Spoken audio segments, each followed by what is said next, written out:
m'appelle Violaine, je suis coordinatrice de l'association Bande de Sauvages.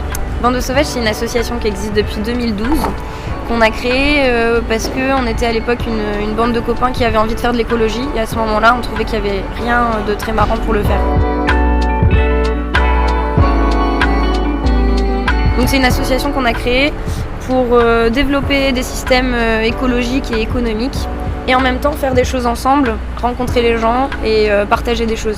Donc on a ouvert un café associatif, le Café Sauvage, qui a vécu un temps et qui nous a permis de nous rendre compte que l'alimentation c'était quelque chose qui touchait beaucoup les gens, et donc on a ouvert un restaurant associatif.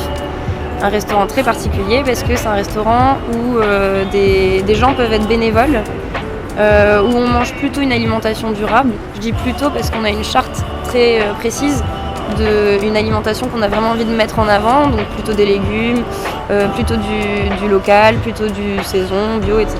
On n'est pas extrémiste parce qu'on veut exclure personne. Donc on a des objectifs et on est content quand on y va, quand on en est au plus proche, mais c'est pas grave si on fait pas au maximum. On a un fonctionnement totalement horizontal, assez atypique, parce qu'en plus on fonctionne comme ça depuis longtemps. Déjà on a un bureau collégial, on a 10 coprésidents qui administrent, qui ont chacun le même rôle et qui administrent collégialement l'association. L'idée c'est que tout le monde a la même importance et tout le monde peut participer au débat, aux échanges. Pour pouvoir organiser ce truc d'horizontalité, on a plusieurs petites instances sur chaque projet, donc au restaurant, au café, au free shop.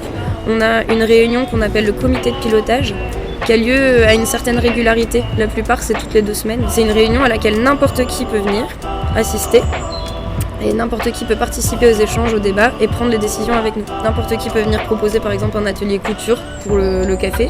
En gros, on invente tout le temps avec les gens qui sont là le programme, les modalités de fonctionnement. Donc c'est comme ça qu'on inclut les bénévoles. Voilà, on a trois réseaux de partenaires. Les gens avec qui on fait des activités, les gens qui nous donnent un petit peu d'argent et les gens auxquels on achète des bons produits. Nous, on aime bien mélanger les genres et quand on fait une fête, on aime bien que soit traité de la même façon monsieur le maire et monsieur notre producteur de pommes et l'habitant de la grâce de Dieu. Donc on mélange tout ça. Je pense que ce qui prime chez nous, c'est le plaisir. Et ça, c'est quelque chose d'hyper important. Ça faisait vraiment partie des fondements quand on a créé l'association. Le but, c'était d'apprendre en s'amusant.